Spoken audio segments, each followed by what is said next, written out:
It's the corresponding angles. The names are not the lines, it's the letters on the outside. Okay, it kind of tells you which angles are congruent, right? The ones that have the same lines are the ones that are the same. So like in this picture, angle E is the same as angle B. And angle D is the same as angle A, because those are the ones that have the matching up lines, okay? So we reviewed congruent last class, right? So congruent means exactly the same. So if two triangles are congruent, then they're the same size, same everything. But what we're going to talk about today is similar triangles. So what similar triangles mean is they kind of have the same aspect ratio, okay? But they're not necessarily the same size. Like think about when you look at something on a magnifying glass, right? The shape of the ant or bug or whatever you're looking at with the magnifying glass stays the same. It just either grows or shrinks or whatever, right? Okay, so for two triangles to be similar, two conditions have to be met, okay? The first one is that all three angles are congruent, so the same. Okay, that's what makes it lock its shape in and not change shape, okay? The second condition that needs to be met is that matching sides have, that's not the word have, one second there, have a common scale factor. Okay, here's what a scale factor is, okay? It's a number that each of the matching sides is multiplied by to get the other triangle, okay? What's 10 times 2? 20. What's 6 times 2? 7 times 2? So this is twice as big exactly as this, right? So the scale factor for this first example is 2 because all the sides that match up times 2 get me to the other triangle. Does that make sense? Okay. So what we'd say for this one is that the scale factor is 2. Now, scale factor is too long of a word, right? And we're always looking for shortcuts. So the variable we always use for scale factor is K. Just so we don't have to write scale factor out over and over. Okay, so K equals 2.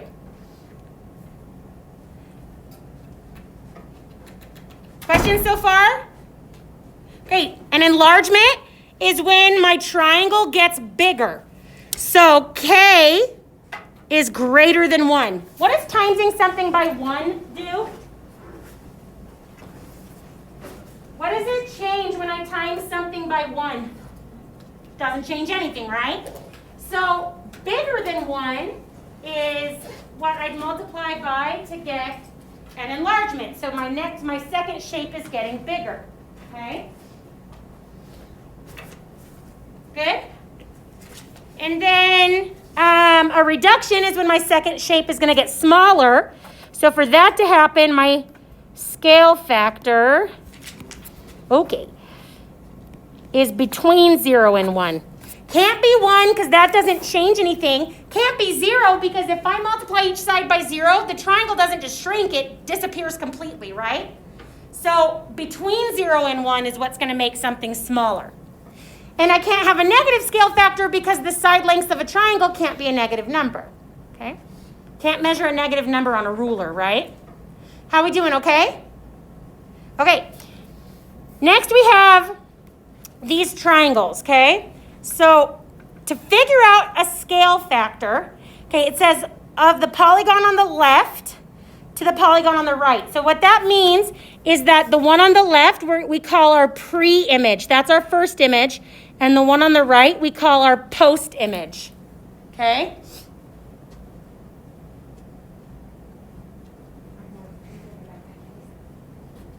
Well, that's fine because I see you. That's the rule. If you don't like it, you can leave. Okay, so the pre-image is on the left and the post-image is on the right. So just looking at this, does it look like the numbers are getting bigger or smaller? So the pre-image, my first one is on the left. So this one's my pre-image, right? And then post-image is here. That's my second one. So my numbers here are like 14, 12, 24. And then here. I think it looks like the numbers are getting bigger, right? So we'd call this one an enlargement.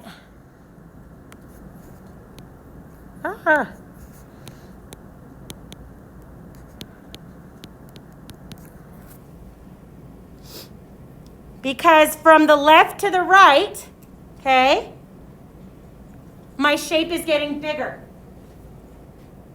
So that's a good way to check to see if we get the right scale factor, because the shape is getting bigger, my scale factor should end up being a number bigger than 1, okay?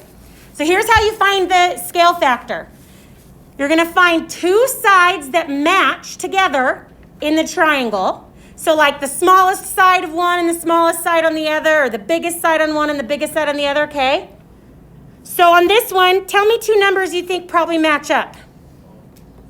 The 12 and the... Nope, that's a good guess. It'd be 14 and 21, or 12 and 18. Here's how I know. Those are both the smallest side for their specific triangle, right? Okay? So to find the scale factor, you're going to take the post-image side and divide it by the pre-image side. So on this one, I'll do 18 divided by 12.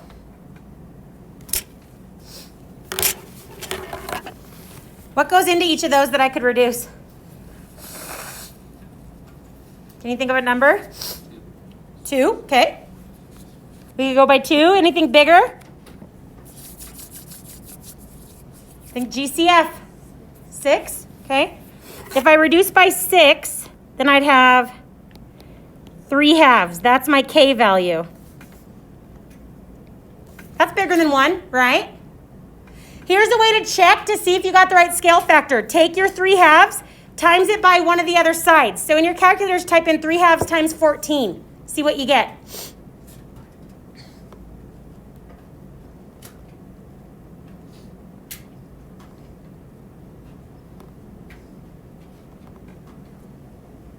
What'd you get? 3/2 times 14? 21. Okay, so I know I did it right. Okay. So far, so good? Okay, so what's the biggest side does it look like in B? On the first triangle, which is our pre-image. What does it look like the biggest side is? 120. So then that's got to match with the biggest side on my post image, which is what? 36. Yeah. So to find the scale factor, I'll do my post image divided by my pre-image and then simplify it. Okay?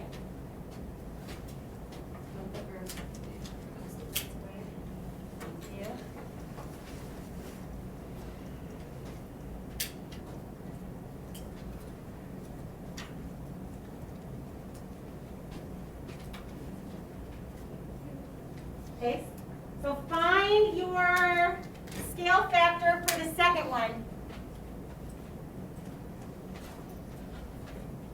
What'd you get? Anybody? 3/10 or 0.3? Good. Is that number bigger or smaller than 1?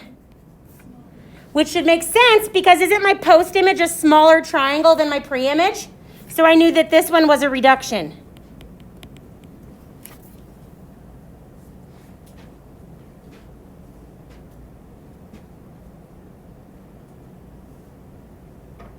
What do you got? Questions? Trickiest part of that was figuring out the matching sides, right? Well, that's what we're going to talk about next. What's an easier way to figure out the matching sides? Okay?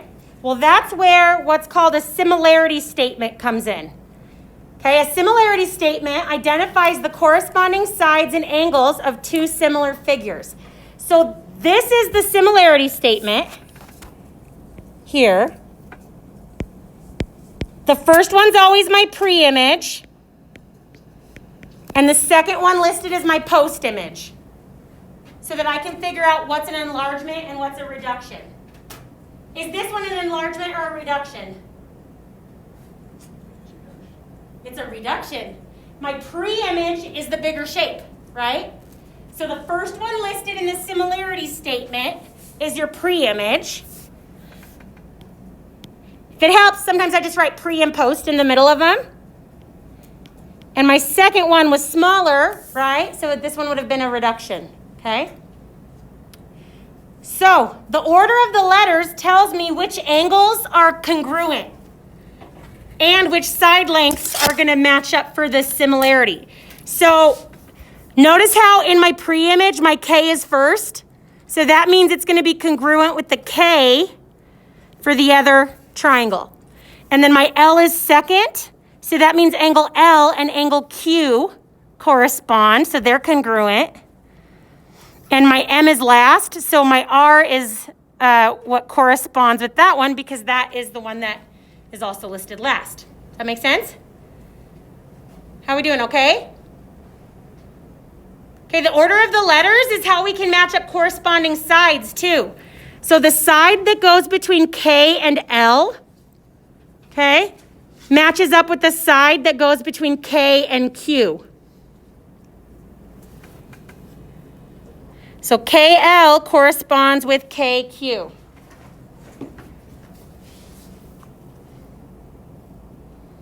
Which should make sense if you look at the picture, right? Because KL is between the 2 and the 3 angle. So the 2 and the 3 angle over here is the same one, right? Okay, so what side length is going to correspond with KM? KR, good. So you match up the letters. And then ML would be RQ. I want you to take a second and try and fill out the rest of the table. I'll walk around and answer questions. Just figuring out how to use the similarity statement to match up the similar triangles, like the corresponding angles and side lengths.